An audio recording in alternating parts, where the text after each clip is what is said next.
What's going on, Packer Nation? I am your host, Taylor Bretl, back with another episode of Packers Latest. If you've enjoyed the previous two, feel free to subscribe, leave a like, turn on any notifications if you want to stay up to date with the latest news on your green and gold. Feel free to leave a comment on anything you hear in this episode or just want to get off your chest or anything you're feeling related to the Green Bay Packers. I'll make sure to read all of those.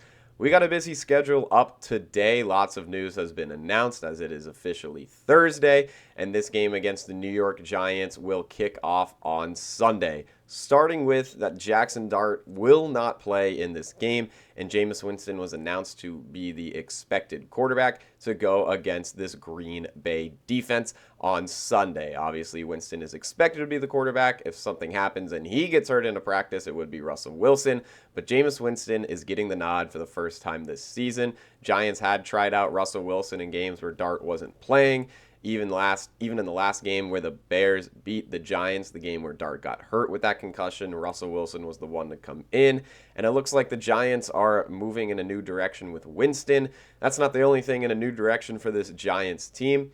Head coach Brian Daboll was fired. Now offensive coordinator moves up in that role. This offensive coordinator for New York was the quarterback coach under Patrick Mahomes as well, so that is something to note.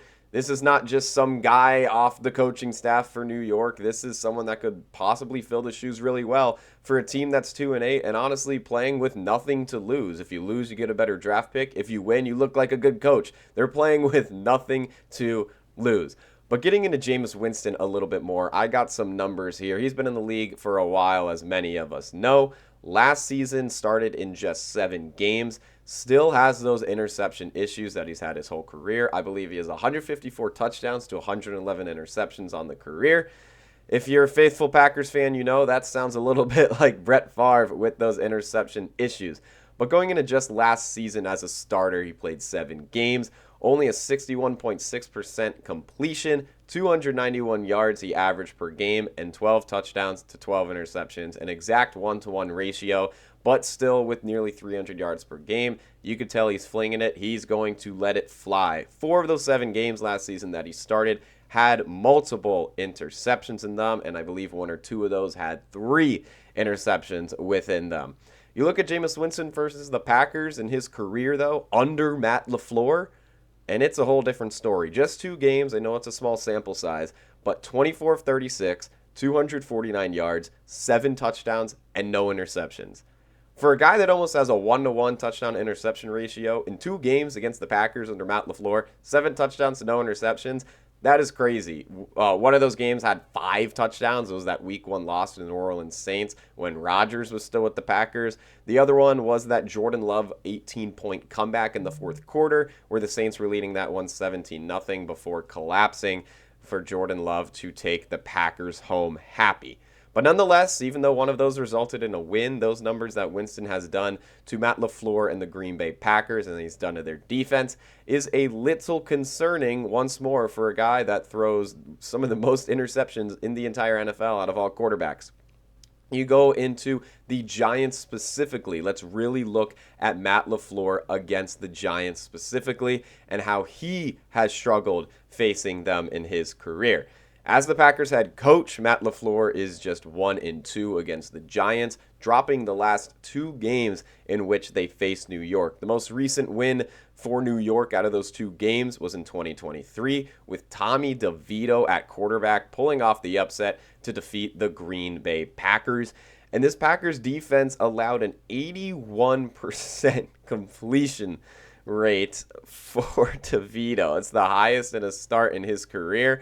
I would be interested to go back to see the highest completion percentage this Packers defense allowed and see if where that stands among games over the last 5, maybe 10 years. 81% is just absolutely insane. It is something that cannot happen. No disrespect to Tommy DeVito at all, but that was another game where the Giants were having quarterback issues. They were just trying to figure out who they could throw in there. They were going with DeVito. He was playing all right, and the Packers made him look really good, and the Packers allowed the Giants to come away with a win. Jameis Winston, obviously a seasoned veteran. He was a first-round draft pick, but he has interception issues, and he's been playing that backup role for a little bit. But he's no scrub. I mean, he's in the league for a reason, and he's getting the nod for a reason over Russell Wilson, who was getting the nod in Jackson Dart's absence before Dart became the guy, and when Dart got hurt, Wilson would come in. Now, under new management, under a new head coach in New York, it looks like Jameis Winston will get that opportunity. But once more, those numbers for Matt LaFleur against the Giants are just not pretty. That is something that needs to be fixed. No disrespect to this New York team, but those last two games, the Packers were favored in both, expected to win, and they dropped both of those. It's just something that you can't allow to happen. The other one, 2021, I believe it was, when the Packers played out of the country. I'm trying to remember where that was because now there's so many games out of the country. It used to just be London. Now they're going everywhere. This game might have been in London, but nonetheless, it was a loss with Aaron Rodgers there under Matt LaFleur to a Giants team under Daniel Jones at quarterback. So Matt LaFleur is going to face yet another quarterback that the New York Giants are rolling with and seeing if he can come away with the win. But there are a lot of numbers in the history of this matchup with LaFleur there that are telling you no. But in this game, as of Thursday, the Packers are favored by 8 points. But also, we've seen time and time again, the Packers really play down to their competition, and a lot of games are closer than they should be. They play some conservative football. They just try to keep it safe instead of trying to pour on the points. So I wonder if there'll be more aggression in this one, especially on a 2-game losing streak that has dropped Green Bay to 5-3-1 on the season. But the offense isn't the only thing that'll need to get rolling. The defense isn't the only thing that will need to continue to step up. We also have special teams, and my gosh, there are issues with their left and right, even up and down. Any direction you look, there are issues with special teams. And it's got to be figured out. Lots of numbers I have on this one. So unfortunately, let's get into some of those. Let's start with the punt returning. They average just 5.5 yards per punt return, which is the worst in the National Football League. And another thing to note, they keep returning them. I know some of these punts will go out of the end zone. You don't have the chance to return them. But out of 21 attempts, they have fair caught just 4 of them. That is second to last in the league. There are 3 teams that only have 3 fair catches on the season. Packers have just 4, so they're near the bottom of the NFL in that. They keep returning these punts where they're averaging a league worst 5.5 yards per return. This Packers franchise has not had a punt return for a touchdown also since 2014, which was Micah Hyde. Shout out to that Packer legend. But this special teams for Green Bay is just something that it feels like never clicks. And, the only thing that clicked within it was when Mason Crosby was wearing green and gold. And then when he got older, you have to test with kickers. It's been a battle since there. But still, focusing on the punt returns before we get into the kicker situation, tons of returner options for Green Bay. With Jaden Reed getting hurt in that Week 2 game against the Commanders, there's been so much shakeup because Reed was the guy returning punts for Green Bay. Now they're trying to figure out who can do it. They cycled through many guys: Keyshawn Nixon, Savion Williams, Matthew Golden. Seems like Romeo Doubs is the guy to go from now. But then when Doubs got hurt in the most recent game on Monday night against Philadelphia, Keyshawn Nixon was the one to take the reins from there.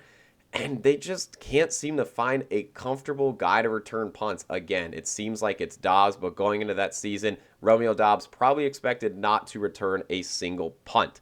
So the question is, do they look for punt returners? Like, who is out there that they can pick up? I mean, they tried out Mecole Hardman in the offseason strictly for punt returns. He fumbled his first punt return attempt of practice, like literally first attempt. He fumbled the football, and that was a big yikes from there. The Packers have since then cut him, and Buffalo has then picked him up. Buffalo is the team that sits 1 rank above the Packers in yards per punt return at just 5.8 per game, so they have struggles themselves, but they're going to try out Mecole Hardman, see if he can fit in there, because he unfortunately did not fit in Green Bay, which was a big blow because that is exactly what the Packers need, especially with Reed out now. They got to figure something out, or maybe just fair catch some punts, or maybe just let more go, because if you're returning 17 of your 21 attempts and you're averaging a league worst 5.5 yards per return, you might as well not return it, or you might as well let it go, hope it goes out of the end zone, and you get better field position. But still, it's more than just the punt returns. The kick returns have been fine. Those can be cleaned up a little bit. But what really needs to be focused on with special teams is the kicking department and Brandon McManus. Matt LaFleur announced on Wednesday that the Packers are still going to roll with Brandon McManus despite the struggles, and I know there is a lot of controversy around that. Into some of the numbers, well, let's start first. Brandon McManus did get a quad injury in that tie against the Dallas Cowboys in Week 4, which a lot of people forget about. After that, there was a bye in Week 5, but then in Week 6 and in Week 7, the Packers had a new kicker on the field in his place, and Lucas Haversick, who filled the role phenomenally. If that's a word, sounds like a word. Phenomenally, that's got to be a word. It's got to be a word. Anyway, let's look at these numbers. 2 games for Lucas, 4 for 4, and 6 for 6 on extra points. He was perfect as a backup kicker that was trying to be a substitute teacher, I believe. He got added onto the squad, traveled with the team, played Cincinnati, played with the team in Arizona, and was perfect from field goals, perfect on extra points. Let's look more into these numbers. I have a whole sheet here because I really need to emphasize what this guy did. In 2 games, I know, small sample size, but 2 games, he's perfect. Lots of questions on why you'd switch it. If it ain't broke, don't fix it. 2 games, 4 for 4, like I said, on field goals, and 6 for 6 on extra points. 2 of those field goals from 30 to 39 yards, 1 between 40 and 49 yards, and 1 50 plus, which you can say was 60 plus because it was a franchise record 61-yard field goal that he drilled against Arizona. And when McManus came back off his quad injury, they unfortunately put Haversick behind him and put McManus back in front, which I will say in the moment makes sense. Even though Haversick was perfect, it was just 2 weeks, and McManus is who you sign a contract to. He's your guy. But since McManus has come back in Week 8, he's missed a kick in every single game, going just 4 for 8, 1 for 3 from 40 to 49 yards, and 0 for 2 from 50 plus. You look at that game against Philadelphia, they had an opportunity for, I believe, like a 57-yarder, which I know is a little bit far, but in a game where no one could score, especially the Packers, they didn't even want to trot him out there. The only field goal they trotted him out there for was that possible game-tying 64-yarder, which unfortunately was not even close. He got a practice kick in there as well, and he was short on that. So then that second attempt, he had to put some leg behind it and absolutely shanked it just because you have to kick it so flat. 64 yards, I'm not going to act like he was supposed to make that. That's a hard kick for a lot of kickers in the NFL, unless maybe you're Cole Little or Brandon Aubrey. It is a small sample size of guys that can comfortably drill that. But more into the numbers for McManus, just 64.7% on field goals this season, which is 39th in the NFL. And if you think about that, there are 32 teams in the NFL. So some backups, obviously Haversick being one of them, are jumping McManus in the time that they had. Once again, 64.7% on the season. He's making basically just 2 out of every 3 kicks. I guess a little bit less than 2 out of every 3 kicks. You look at extra points, 94.1%, which is a good percentage, but when it's a chip shot, that is good enough for 29th in the NFL, which is almost last again in that category. It's just not pretty for McManus, but you got to think about he's coming off that quad injury, and he's playing hurt, but that's why I think Haversick should be in there. Let McManus heal. Don't rush him back. It seems like he's been rushed back, even though they gave him that bye week and 2 weeks to follow. He just hasn't been himself since. But with the injuries, with McManus, he is officially off that injury report, which he was on when he played in these games. Now he's off of it. So there's a lot to look at this official injury report from Wednesday. And to note, this was posted by the Green Bay Packers themselves. They said the Packers held a walkthrough on Wednesday, so the participation reports are an estimation. We're going to go down the list just a little bit. Not the biggest injury report for what we've seen from the Green Bay Packers this season. Edgerrin Cooper had limited participation with a foot injury. Romeo Doubs, who got removed from that game against Philadelphia with a chest injury, was back, full participation. Great to see. That was a little bit of an interesting injury. Could have just been because of the cold, but you saw he kind of just walked himself off the field. But he is in full participation, which, going back to the punt return stance, he will probably be the guy returning those punts once more. You got Kingsley and Barre with a knee injury. He was limited. Matthew Golden with that shoulder. He was limited. Nate Hobbs in that very thin cornerback room. He did not practice. Still dealing with that knee injury. Micah Parsons with a pectoral injury. He was limited. Zach Tom with a back injury. He was limited. Luke Van Ness still battling that foot injury that has kept him out for a while. He did not participate. You go to Quay Walker, calf injury, limited. Dontavian Wicks, calf injury, limited. And Savion Williams, a foot injury, he was limited. Got to take this with a grain of salt, though. Obviously, these participation reports are an estimation. And this is just from Wednesday, which was a walkthrough. If you look at an injury report maybe more on a Friday, that will be one to take a little bit more serious. But I think the main takeaway from all of this is how Romeo Doubs already full participation. Great to see, because that chest injury was a little bit odd, and it was, will he be there against the Giants, which they really need him with how banged up this receiving room is, especially with Matthew Golden in limited participation. But there'll be more injury news later this week. That'll be more official. Once more, the Packers said they just held a walkthrough on Wednesday, so the participation estimates are kind of a rough draft, you can call it. The reports are just an estimation overall, so take them with a grain of salt. But that's all I got for today's episode for Packers Latest. There will be lots and lots and lots of more news going into Friday, going into Saturday, and with the game day on Sunday. But I appreciate you guys tuning in for yet another episode. And as always, go Pack Go.